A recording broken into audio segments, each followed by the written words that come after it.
नारायण नारायण। आज हम पढ़ रहे हैं श्री राम विवाह बाय डॉक्टर श्री राम किंकर जी महाराज। प्रथम प्रवचन। श्री राम शरणम मम। जनक कीन्ह कौसक ही प्रणामा। प्रभु प्रसाद धनु भंजेउ रामा। मोहि कृत कृत्य कीन्ह दुह भाई। अब जो उचित सो कहई गोसाई। कह मुनि सुनु नर नाथ प्रवीणा। रहा विबाहु चाप आधीना। टूटत ही धनु भयउ विबाहु। सुर नर नाग विदित सब काहू। जदपि जाई तुम करहु अब। जथा बंस बहवारु। बूझी विप्रकुल वृद्ध गुर। वेद विदित आचारु। अभी आपके सामने जो पंक्तियां पढ़ी गई हैं वे उस समय की हैं जब धनुर्भंग के पश्चात परशुराम जी का आगमन होता है और अंत में परशुराम जी भी अपना धनुष भगवान श्री राम को अर्पित कर देते हैं और वे नम्रता से उनकी स्तुति करते हुए चले जाते हैं।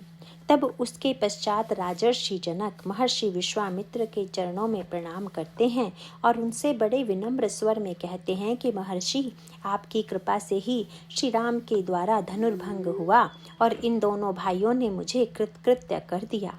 मुझे आज अपने जीवन में समग्रता और पूर्णता का बोध हो रहा है।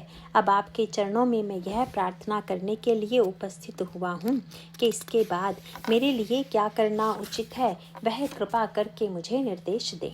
और तब महर्षि विश्वामित्र कहते हैं कि राजन, विवाह तो इस धनुष के टूटते ही पूरा हो गया। यह तो सारे संसार को ज्ञात ही है।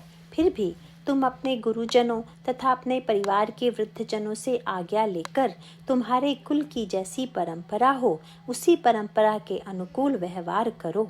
और वे अंत में कहते हैं कि जहाँ तक मेरी सम्मति है मैं तो यह सोचता हूँ कि तुम अयोध्या में दूत भेजो और वे जाकर महाराज दशरथ को बुलाकर ले आवें।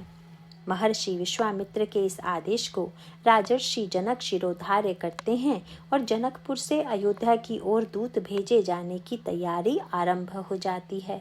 इस प्रसंग में राजर्षि जनक ने जिन शब्दों का प्रयोग किया है उन शब्दों के अर्थ पर यदि विचार करें तो ऐसा लगता है कि उन्होंने प्रारंभ में जो शब्द कहे और अंत में जिस तरह से वे महर्षि विश्वामित्र से आदेश मांगते हैं उनमें एक विरोधाभास जैसा है। महाराज जनक का वाक्य था, मैं कृतकृत्य हो गया। इस कृतकृत्य शब्द का अर्थ आप सभी लोग जानते ही होंगे। कृत्य कर्म को कहते हैं और कृत उसे कहते हैं जो कर्म कर चुका है। व्यक्ति के जीवन में कुछ न कुछ कर्तव्य कर्म बने ही रहते हैं, लेकिन एक ऐसी स्थिति भी आती है जब व्यक्ति कर्तव्य कर्म से छूट जाता है, जब व्यक्ति के जीवन में कोई अभिलाषित वस्तु शेष नहीं रहती और जीवन में समग्रता का बोध होता है।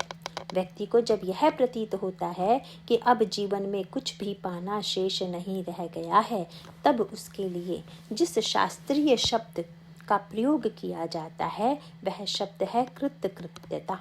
कृतकृत्यता का तात्पर्य है कि अब मुझे करने के लिए कुछ भी शेष नहीं है। जितने कर्तव्य कर्म थे आज वे समाप्त हो गए। इसी प्रकार की कृतकृत्यता की स्वीकृति महाराज श्री जनक इस समय दे रहे हैं। लेकिन इस शब्द का प्रयोग करने के बाद जब उनके अगले वाक्य पर दृष्टि डालते हैं तब उसमें एक विचित्र प्रकार का विरोधाभास यह है कि महाराज श्री जनक महर्षि विश्वामित्र से पूछते हैं कि अब मुझे क्या करना चाहिए। एक ओर तो वो कहते हैं कि मैं कृतकृत्य हो गया और दूसरी ओर कहते हैं कि आप आदेश दीजिए कि मैं क्या करूं। यदि आदेश का पालन करना अभी शेष है तो फिर कृतकृत्यता में अपूर्णता है, और यदि कृतकृत्यता सच्चे अर्थों में पूरी हो चुकी है तो फिर आदेश पालन या कर्तव्य पालन का कोई प्रश्न ही शेष नहीं रह जाता। आइए इस पर थोड़ा विचार करें।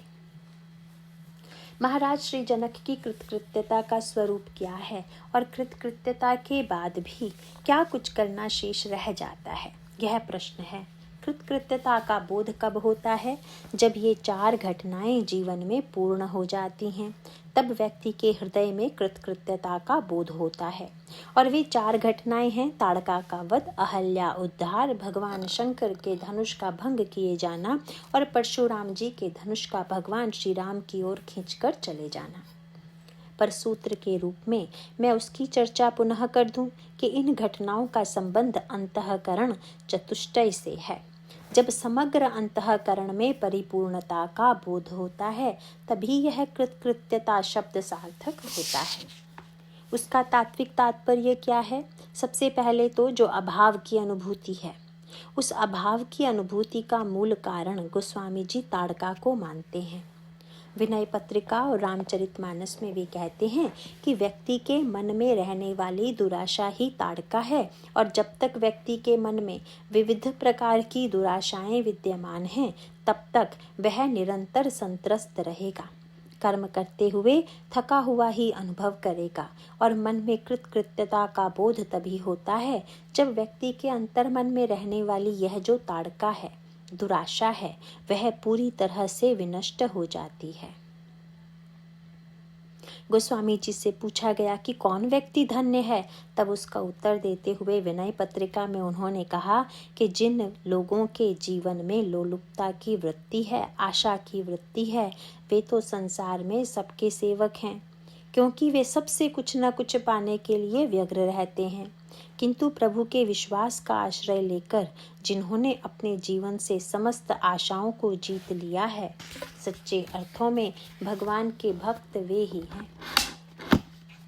जो लोलुप भय दास आस कई ते सब ही के चेरे, प्रभु विश्वास आस जीती जिन ते सेवक हरि केरे।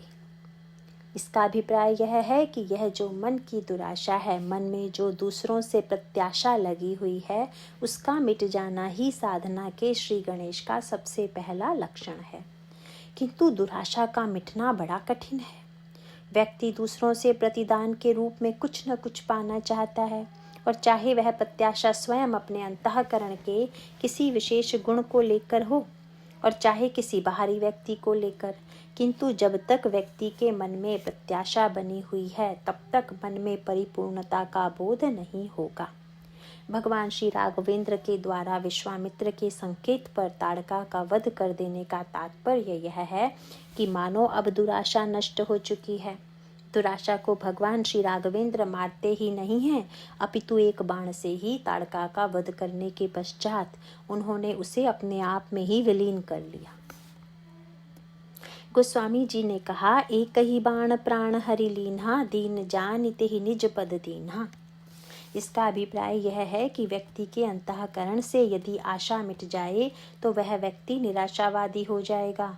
जहाँ आशावादी अभी तत्काल सुख की कल्पना से प्रसन्न होता है और आशा पूर्ण न होने पर दुखी होता है, वहाँ पर निराशावादी तो प्रारंभ से ही दुखी रहता है। तो ऐसी परिस्थितियों में आशा को विनष्ट ही नहीं करना है, अपितु आशा को भगवान में विलीन कर देना है। और आशा को विलीन कर देने का तात्पर्य है कि अब संसार के किसी व्यक्ति से कोई आशा व्यक्ति के मन में ना हो। इसका अभिप्राय है कि अगर किसी के प्रति आशा है, किसी के प्रति विश्वास है, किसी के प्रति भरोसा है, तो वह एकमात्र भगवान से है।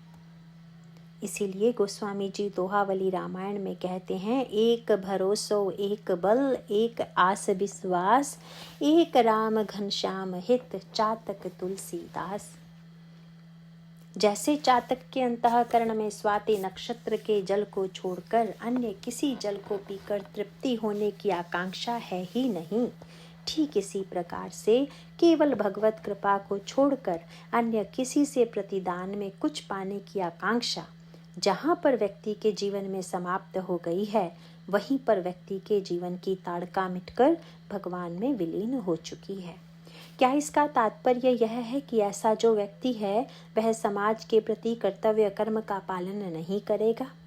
इसका उत्तर हमें तब प्राप्त होता है जब भगवान श्री राघवेंद्र शबरी के समक्ष नवधा भक्ति का उपदेश देते हैं। वहाँ पर नवम भक्ति में इन दोनों के समन्वय की ओर प्रभु ने संकेत किया। तब उसमें प्रभु ने यही कहा कि नवम सरल सब सन छल ही ना। व्यक्ति सरल हो और संसार में प्रत्येक व्यक्ति के प्रति उसके अंतःकरण में निश्चल व्यवहार हो। लेकिन अगला वाक्य बहुत महत्वपूर्ण है। क्या? जब हम किसी से भी अच्छा व्यवहार करते हैं तो हमारे मन में बदले में उससे अच्छा व्यवहार पाने की प्रत्याशा जरूर हो जाती है। भगवान श्री राघवेंद्र कहते हैं कि संसारी व्यक्ति का लक्षण यह है कि वह अच्छा व्यवहार करने के बदले में दूसरे से भी उतनी ही बड़ी आशा रखता है, पर भक्त की विशेषता यह है कि वह प्रत्येक व्यक्ति से श्रेष्ठ व्यवहार करता हुआ भी भरोसा केवल एकमात्र मुझ पर रखता है। उसके जीवन में नवम सरल सब सन छल हीना तो है, लेकिन मम भरोसे ही हर्ष न दीना भी है। तो कृतकृत्यता का पहला क्रम है कि अंतःकरण की दुराशा मिटकर भगवान में विलीन हो जाए और केवल एकमात्र भगवान को छोड़कर अन्य किसी से आशा शेष ना रह जाए। कृतकृत्यता का दूसरा चरण तब प्रारंभ होता है जब मन की दुराशा रूपी ताड़का का वध करने के पश्चात भगवान श्री राघवेंद्र जनकपुर की ओर प्रस्थान करते हैं। इसी मार्ग में प्रभु को अहल्या मिलती है। इसका अभिप्राय यह है कि दुराशा मिट जाने के बाद भी बुद्धि में जड़ता बनी हुई है। बुद्धि में अगर चेतना का संचार नहीं हुआ है तो फिर अंतःकरण में कृतकृत्यता का द्वितीय चरण पूरा नहीं हुआ। अहल्या के उद्धार का तात्पर्य यह है कि जब बुद्धि की जड़ता का विनाश होकर उसमें चेतना का उदय हो और उसके पश्चात इसमें भक्ति रस का संचार हो।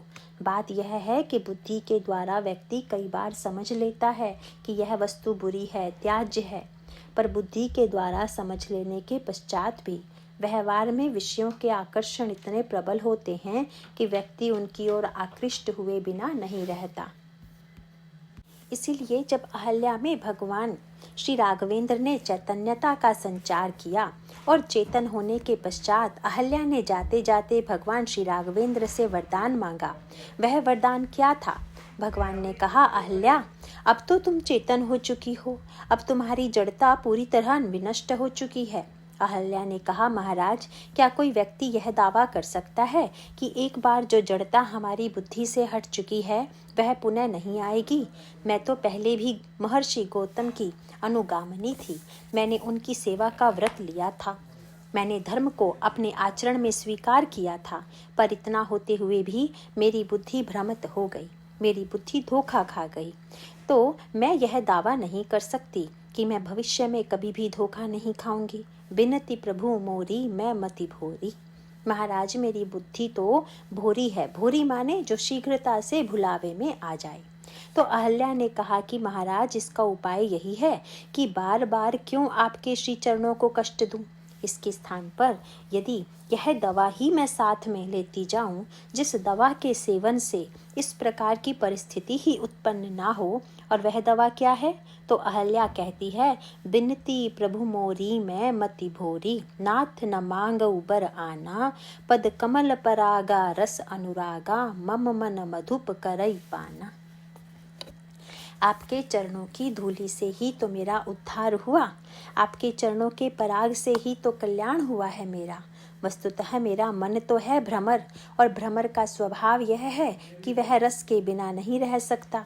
किसी भी भ्रमर को कितना भी भाषण देकर क्यों न समझाया जाए कि यह रस ग्राह्य नहीं है, लेकिन अगर वह रस का प्यासा होगा तो जो रस उसे सामने मिलेगा उसी को पीने की चेष्टा करेगा। पर यदि भ्रमर को कोई ऐसा रस प्राप्त हो जाए कि जिस रस में उसे तृप्ति का परिपूर्ण बोध हो, तो उस भ्रमर के अन्यत्र भटकने की रंच मात्र कोई संभावना नहीं रह जाती है।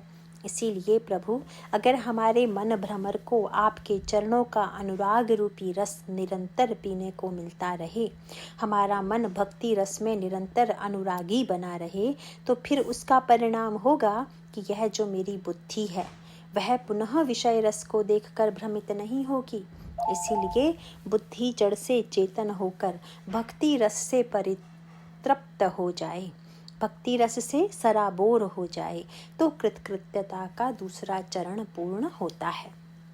कृतकृत्यता का तीसरा चरण तब पूर्ण होता है जब भगवान शंकर का धनुष विनष्ट हो जाता है।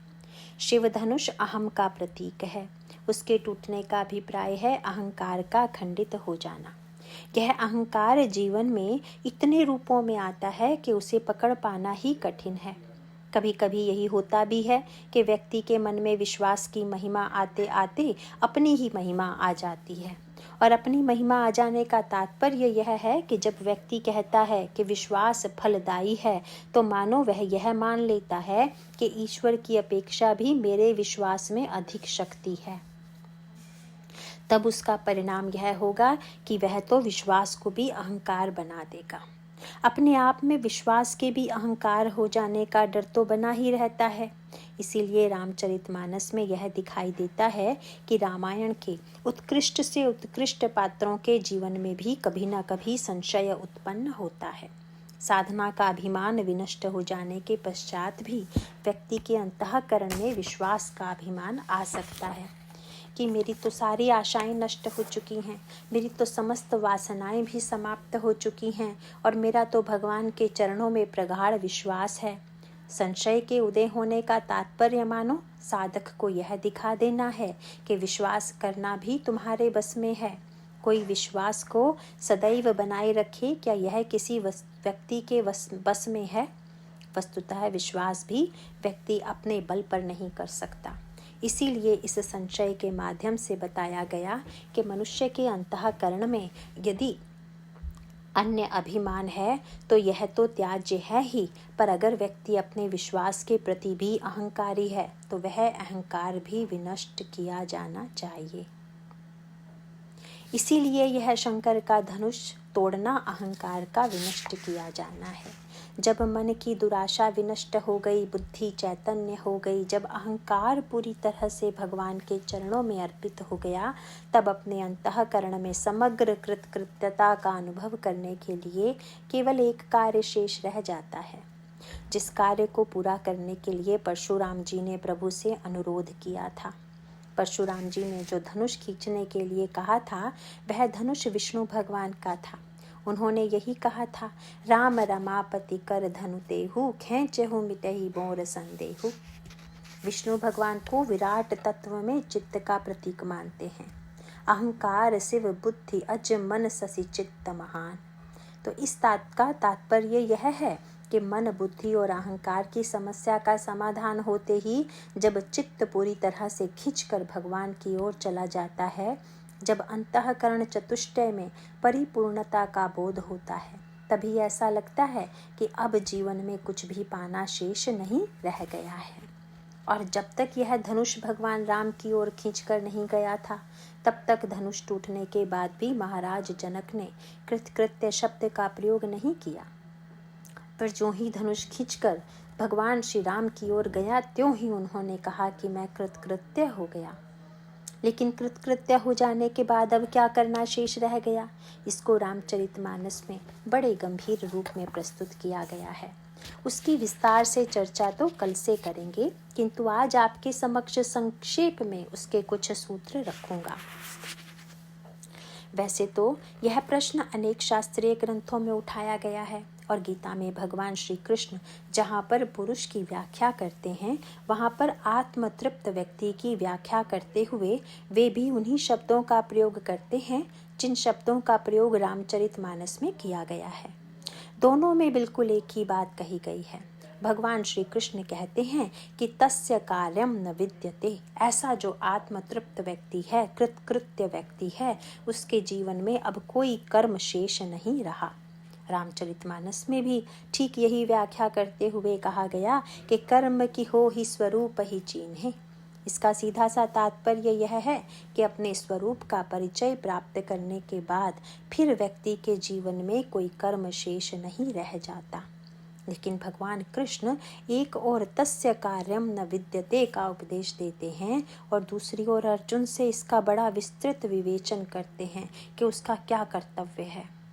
यहाँ पर प्रश्न यह उठ खड़ा होता है कि चरम सिद्धि हो जाने के बाद भी उसके लिए कुछ करना शेष है या नहीं।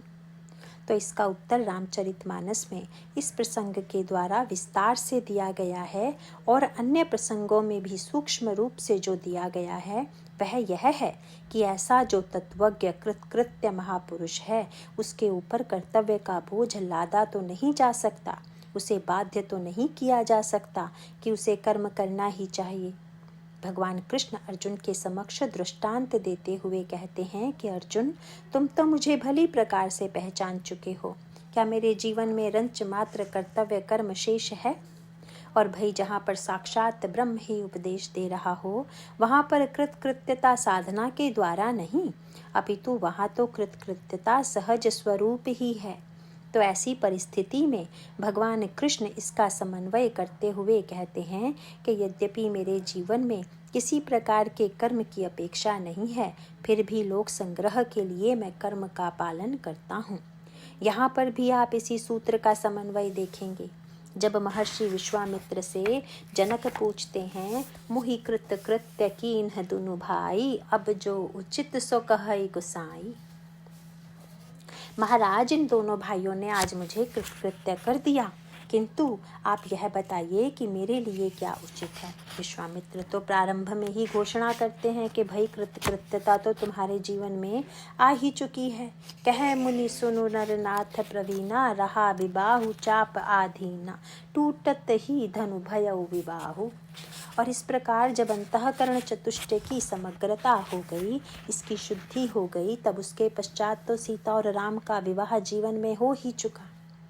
तो इसे चाहे आत्मा और परमात्मा का मिलन कह लीजिए, शक्ति और भगवान का मिलन कह लीजिए, अथवा शक्ति और ईश्वर का मिलन कह लीजिए, और अंतःकरण में यह मिलन हो चुका है, तो अब कुछ करना शेष नहीं है। फिर भी मैं तुमसे अनुरोध करूंगा कि तुम एक कार्य करो। भगवान शंकर लोक संग्रह कहकर जिस शब्द का प्रयोग करते हैं, ठीक वही शब्द विश्वामित्र का यहाँ पर है। उन्होंने कहा, तदपि जाई तुम करहूं अब, जथा बंस व्यवहार, बूझी विप्र कुल वृद्ध गुरु, वेद विदित आचारु। यद्यपि मैं यह नहीं कहता कि अब करने की तुम पर बाध्यता है, क्योंकि विवाह तो संपन्न हो ही चुका है। साधारण दृष्टि से यदि आप विचार करके देखें, तो प्राचीन परंपरा के अनुकूल होना भी यही चाहिए था। जिस समय धनुर्भंग के पश्चात जनक नंदिनी ने भगवान श्री राघवेंद्र के गले में जयमाल पहना दिया, तो उसके पश्चात महाराज श्री जनक दोनों को रथ पर बिठाकर विदा कर देते और वहां उनका स्वागत होता। वह एक स्वाभाविक कर्म होता। लेकिन विश्वामित्र जी ने इस क्रम का पालन नहीं किया। विश्वामित्र शब्द का अर्थ है जो विश्व का मित्र है। इनका अर्थ है कि जिनके अंतःकरण में संसार के कल्याण की कामना विद्यमान है, वह महापुरुष ही महाराज श्री जनक को प्रेरित करता है कि कर्तव्य कर्म की कृतकृत्यता का बोध हो जाने के बाद भी लोक संग्रह के लिए, लोक कल्याण के लिए आप कुछ कीजिए। कबीर से जब पूछा गया कि मनुष्य में कृतकृत्यता आ गई है, पूर्णता आ गई है, इसकी क्या कसौटी है, तो उन्होंने बड़ा प्रसिद्ध पद लिखा, जिसमें उन्होंने कहा है, मन मगन भया तो को बोलई, हंसा पाया मान सरोवर, ताल तलैया को डोलई। जो पूरी तरह से मगन हो गया है, फिर उसे कहने सुनने के लिए कुछ शेष नहीं रह गया। अतः उन्होंने कह दिया, हीरा पाया गांठ गठियाया, बार बार बाको को खोलई, मन मगन भया तो को बोलई। इसमें विचित्र व्यंग यह है कि जो मगन हो गए हैं वे तो बोलते नहीं, और जो मगन नहीं हुए हैं वे बोलते हैं, तो वह बकवास होती है। जिसने रस की अनुभूति नहीं की है, वह जब बोलेगा तो उसका बोलना सर्वथा निरर्थक है, उसका बोलना सर्वथा व्यर्थ है। इसलिए कबीर का यह प्रसिद्ध वाक्य आप लोगों ने सुना ही होगा कि उनसे किसी पंडित ने पूछ लिया कि आपकी वाणी और हम लोगों की वाणी में क्या अंतर है, आप तो शास्त्रों के पंडित भी नहीं हैं। तो उन्होंने यही कहा, तू कहता कागज की लेखी, मैं कहता आँखिन की देखी। तुम वह कहते हो जो तुमने किसी ग्रंथ में पढ़ लिया है, और मैं वह कहता हूँ जो मैंने आँखों से देखा है। तो अब समस्या यह है कि एक और कबीर तो कहते हैं कि जो मगन हो गया है वह बोलता नहीं, और जो बोल रहा है इसका अभिप्राय है कि वह मगन नहीं हुआ है। तो फिर इसका तात्पर्य तो यह है कि समाज में बोलना ही बंद कर दिया जाए। तो गोस्वामी जी ने इसका उत्तर यह कहकर दिया कि भाई, किसी तरह से चेष्टा यह करें कि मगन होने वाला भी जो है वह भी जरा अपनी मग्नता से बाहर होकर बोले। किस लिए बोले? तो वे कहते हैं कि अपने लिए तो आवश्यकता नहीं है, पर जिस रस का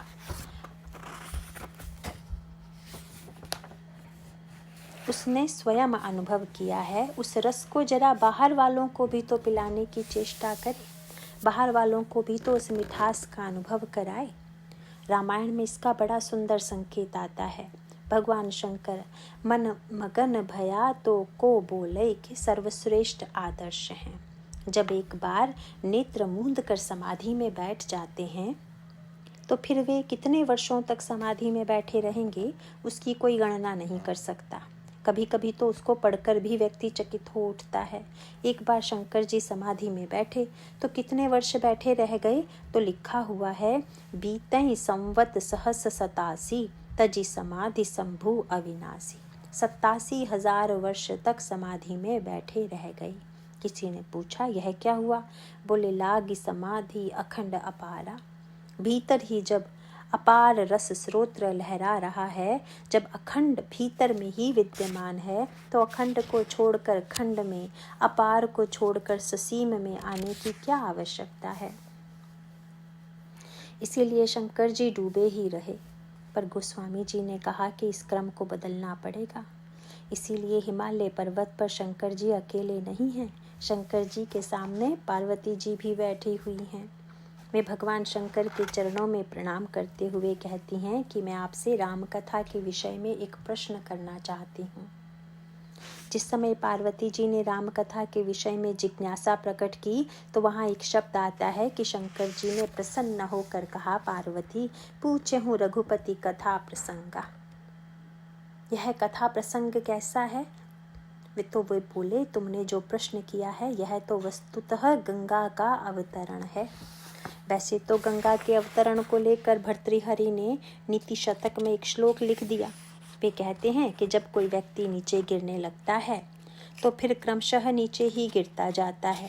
गंगा पहले ब्रह्मलोक से गिरी तो शंकर जी के सिर पर आई, शंकर जी के सिर से गिरी तो कैलाश पर आई, और कैलाश पर्वत से गिरी तो पृथ्वी पर आई, और पृथ्वी से सीधे बहती हुई समुद्र में बहती चली गई। और अंत में उन्होंने निष्कर्ष यह निकाला, विवेक भ्रष्टानाम भवति विनिपात शतमुखः। एक बार जब कोई गिरना प्रारंभ करता है तो फिर उसके गिरने की कोई सीमा नहीं रह जाती। यह भी काव्य की एक शैली है। उसको उन्होंने एक संदर्भ में गिरना कहा है, पर हम उसको गिरना नहीं कहते, हम तो कहेंगे कि यह तो उतरना है।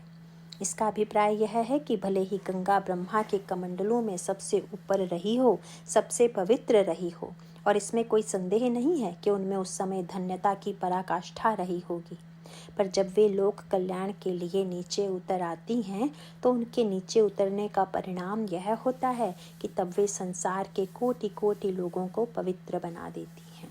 तो गंगा के नीचे उतरने का रहस्य यही है। भगवान शंकर का तात्पर्य यही था। राम कथा अब तक कहाँ थी?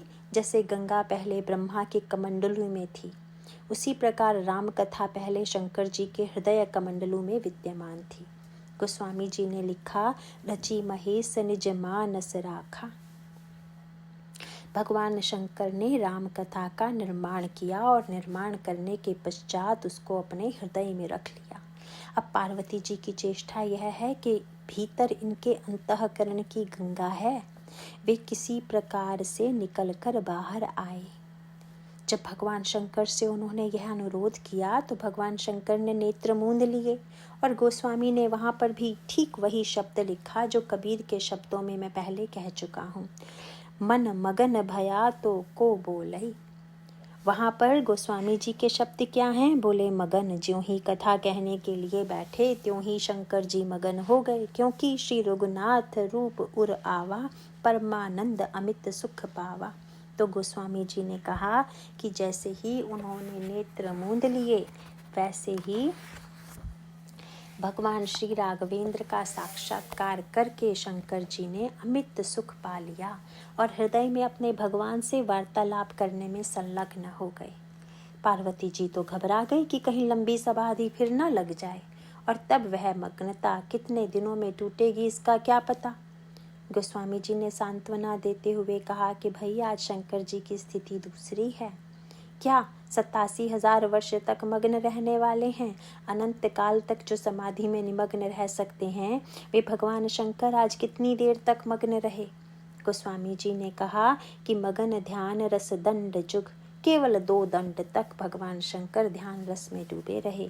फिर अगला वाक्य बड़े महत्व का है, वह यह कि शास्त्रों में हमें पढ़ने को मिलता है कि साधना करके मन भगवान में लगाया जाता है, पर मन को भगवान से निकाला जाता है, यह तो कोई साधना दिखाई नहीं है। पर शंकर जी की साधना यही है। और वहाँ पर शंकर जी के शब्द हैं, मगन ध्यान रस दंड जुग, पुनि मन बाहिर कीन। भगवान शंकर ने मन को भगवान से निकालकर बाहर किया।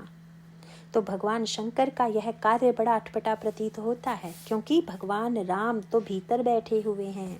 जैसे आपके घर में कोई अतिथि आए और उसे छोड़कर आप बाहर जाने लगे तो उस अतिथि को कैसा लगेगा। भगवान राम से जब नहीं रहा गया तब उन्होंने शंकर जी से पूछ लिया कि महाराज, मैं तो आपके हृदय में आया और आप निकल कर कहाँ जा रहे हैं।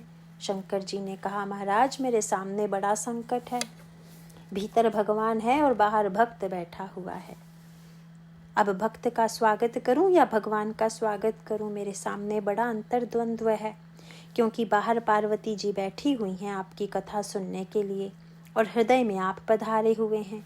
भगवान ने शंकर जी से विनोद करते हुए कहा कि आप तो 2 ही क्षण के लिए मेरा स्वागत करके चले जा रहे हैं, अगर मैं आपको छोड़कर चला जाऊं तो। शंकर जी ने कहा कि प्रभु बस यही तो मुझे पता है कि आप छोड़कर जाने में समर्थ नहीं हैं। अगर यह होता तो शायद मैं आपको छोड़कर जाने का साहस ही न करता। पर मैं यह भली प्रकार से जानता हूँ कि भले ही अपनी ओर से कोई आपको छोड़कर जाने की चेष्टा करे, पर आप किसी का परित्याग नहीं करते हैं। शंकर जी भीतर से मगन होकर बाहर निकलते हैं। तो महिमा अंतर्मुखता की है कि बहिर्मुखता की। अंतर्मुख होने के पश्चात बहिर्मुख होने का तात्पर्य क्या है। मौन श्रेष्ठ है या वाणी श्रेष्ठ है।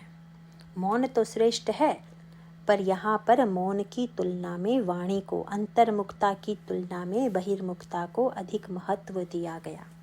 क्योंकि शंकर जी की यह मग्नता रस का वह स्रोत है जो बाहर निकलकर वाणी के द्वारा प्रवाहित होता है और उसके द्वारा पार्वती जी धन्य होती हैं।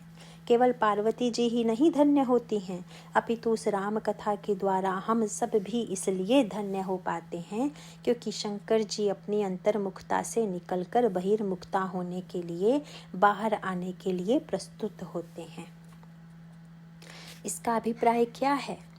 इसका तात्पर्य यह है कि जो तत्वज्ञ महापुरुष है, भले ही उनको बाहर निकलने की कोई अपेक्षा न हो, किंतु लोक कल्याण के लिए वह बाहर निकलते हैं।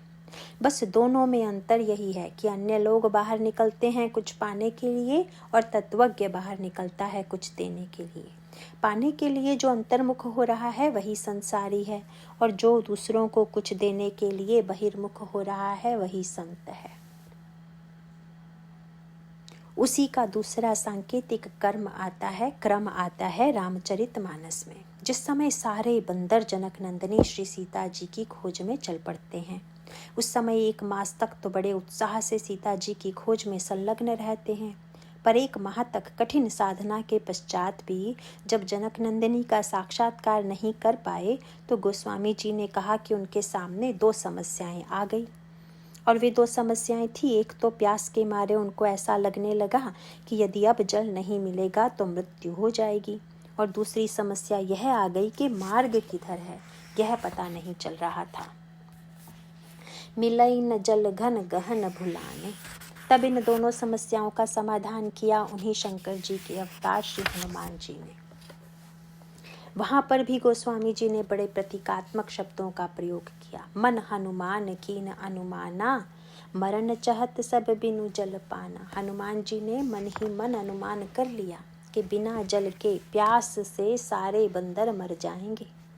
तो इसका अर्थ क्या है। हनुमान जी ही एक ऐसे हैं जो प्यास से मुक्त हैं, जिनके अंतःकरण में भक्ति रस का दिव्य जल भरा हुआ है, अमृत भरा हुआ है, और उससे उन्हें पूर्ण तृप्ति का बोध हो रहा है।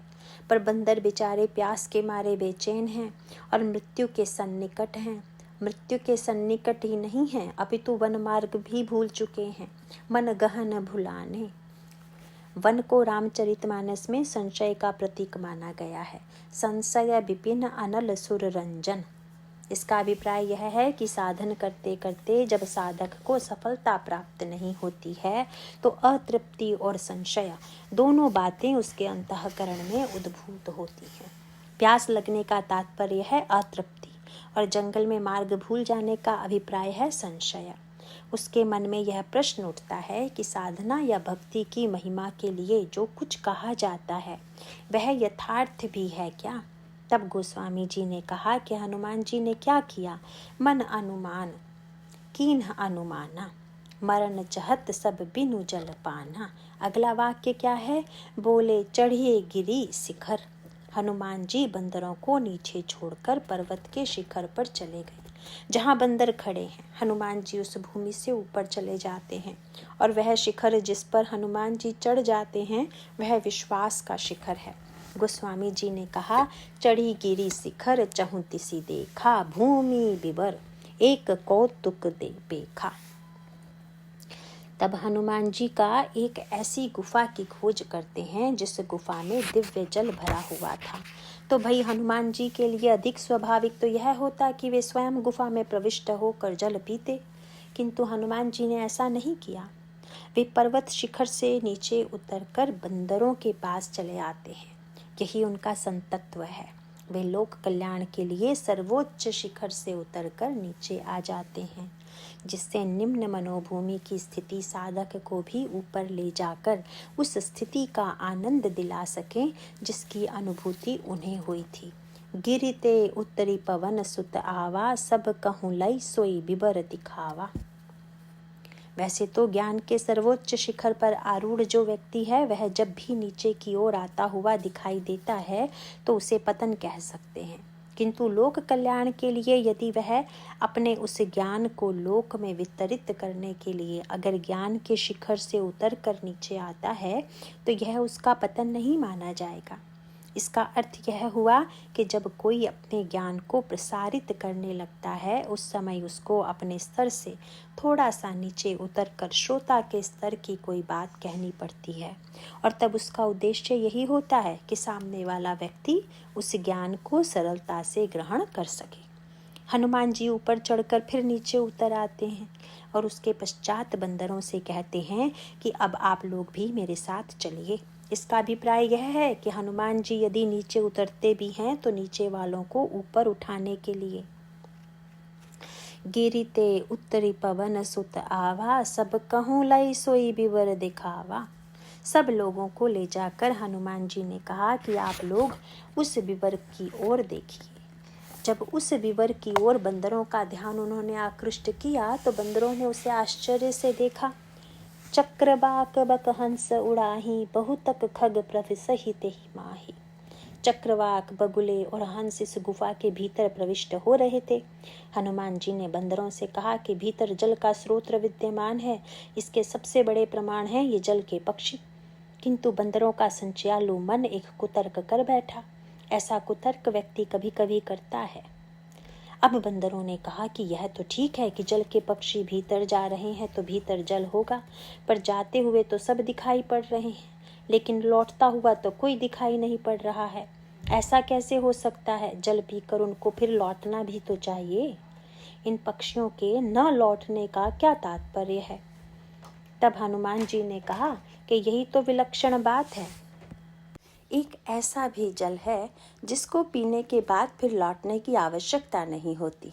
ऐसा भी दिव्य कृपा का सरोवर है कि जिस कृपा के सरोवर को पाने के बाद ऐसी तृप्ति का बोध होता है कि फिर बाहर आने की आवश्यकता नहीं होती, क्योंकि हंसा पाया मान सरोवर, ताल तलैया को डोलई।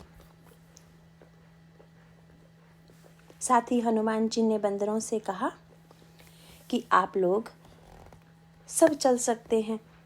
हनुमान जी का तात्पर्य यह था कि यदि गुफा में केवल हंस ही जा रहे होते तो आप लोगों को चिंता करनी चाहिए थी कि हम लोग वहां पहुंचने के अधिकारी हैं या नहीं, पर जब यहाँ बगुले भी जा रहे हैं तो फिर कोई चिंता की बात नहीं, क्योंकि उस कृपा की गुफा में हंस और बगुले सभी जल पी सकते हैं। तब उसके पश्चात हनुमान जी बंदरों को उस गुफा के निकट पहुंचाने के लिए बंदरों का नेतृत्व करते हैं तथा जल के स्रोत के पास पहुंचा देते हैं। इसका सीधा सा तात्पर्य यह है कि जो सिद्ध महापुरुष हैं, जो अपने अंतःकरण में समग्र कृतकृत्यता का अनुभव कर चुका है, ऐसा महापुरुष भी लोक कल्याण के लिए उतर कर नीचे आए और अन्य लोगों को भी उस दिव्य रस का पान कराएं। प्रस्तुत प्रसंग के संदर्भ में भी यही सूत्र विद्यमान है। भगवान श्री राम यदि श्री सीता जी से विवाह करके चले भी आते, तब भी जनक जी तो कृतकृत्य हो ही गए थे। और जहाँ तक विवाह का प्रश्न था, वह तो साक्षात ब्रह्म और शक्ति का, ब्रह्म और आत्मा का दिव्य मिलन तो धनुर्भंग के माध्यम से हो ही चुका था। लेकिन विश्वामित्र जी ने जो सुझाव दिया था, उस सुझाव का परिणाम क्या हुआ? आवश्यकता न होने पर भी जब आप लोक रीति का पालन कीजिए, लोक मर्यादा का पालन कीजिए, महाराज दशरथ को बारात लेकर यहाँ बुलाइए और कन्यादान दीजिए। यद्यपि यह बड़ी अटपटी बात थी, क्योंकि जो वस्तु भगवान ने अपने बल से जीत ली हो, वह दान में फिर से दी जाए। दान में तो वह वस्तु दी जाती है जिस पर आपका अधिकार हो। तो जनक जी सोच सकते हैं कि मैं कन्यादान कैसे दूंगा, जब उन्होंने उसे जीत लिया है तो फिर वह तो उन्हीं की वस्तु है, फिर उन्हीं को कैसे दान दी जाएगी। तब विश्वामित्र जी ने कहा कि साधक यही तो सीख लेंगे कि ईश्वर ही इतना उदार है कि अपनी जीती हुई वस्तु को हमें दे देता है, और चलो भाई, दान देकर तुम भी दानदाता बन जाओ और हम प्रतिग्रहीता बनकर ग्रहण करें। साथ ही विश्वामित्र की दूसरी दृष्टि यह थी कि केवल एक ही विवाह नहीं होना चाहिए, अपितु 3 विवाह और होने चाहिए। यह तो विश्वामित्र जी की दूरदृष्टि है कि वे जानते हैं कि जब महाराज श्री दशरथ बारात लेकर आएंगे तो निश्चित रूप से चारों भाइयों का विवाह संपन्न होगा। गोस्वामी जी ने दार्शनिक व्याख्या करते हुए कहा, सुंदरिम सुंदर बरन सह सब एक मंडप राजहि, जनु जीव उर्चारियु अवस्था विभुन सहित विराजहि। श्री सीता मूर्तिमती तुर्यावस्था हैं, राम ब्रह्म हैं, समाधि में योगी चला गया, तुर्यावस्था की प्राप्ति हुई, अर्थात सीता जी का प्राकट्य और श्री राम से उनका मिलन हुआ। यही श्री राम विवाह है। पर सीता राम के विवाह के बाद जीवन में कुछ करना शेष रह जाता है या नहीं? मुख्य बात यह है, समाधि में योगी ने जब ब्रह्म का साक्षात्कार कर लिया है तो उसे बाहर व्यवहार में निकलना पड़ेगा कि नहीं? भाई, उसको भी बाहर व्यवहार में तो निकलना ही पड़ेगा। और इसका अभिप्राय क्या है कि समाधि के माध्यम से तुरीय और ब्रह्म का मिलन हो जाए और जागृत, स्वप्न और सुषुप्ता में पूर्णता न आए तो मिलन पूर्ण नहीं होगा। इसका अभिप्राय है कि केवल समाधि काल में ही नहीं, अपितु व्यवहार काल में भी धन्यता चाहिए। भीतर की धन्यता ही नहीं, बाहर की धन्यता भी चाहिए। दूसरी ओर गोस्वामी जी ने कहा, मुदित अवधपति सकल सुत, बंधुन समेत निहारी, जनु पाए महिपाल मणि, क्रीन सहित फलचारी। भगवान राम मूर्तिमान मोक्ष हैं, भरत धर्म लक्ष्मण काम और शत्रुघ्न अर्थ हैं। भगवान मोक्ष हैं तो मानो परमार्थ का परम फल मोक्ष पा लेना है। पर समाज में रहते हुए धर्म, अर्थ और काम की आवश्यकता है कि नहीं? विश्वामित्र का तात्पर्य था कि महाराज, आप जैसा महापुरुष तो तत्व ज्ञान के, परमार्थ के तत्व को प्राप्त कर ही चुका है, पर लोक व्यवहार में उस परमार्थ और स्वार्थ का सामंजस्य कैसे किया जाना चाहिए, इसके लिए आवश्यक है कि आप बारात बुलाएं तथा विवाह शास्त्रीय विधि से संपन्न हो और आप अपनी कृतकृत्यता से उतर कर भी लोक कल्याण का पक्ष स्वीकार कीजिए। इन चारों विवाहों का क्या रहस्य है, इसकी चर्चा हम अगले प्रवचनों में करेंगे। नारायण नारायण।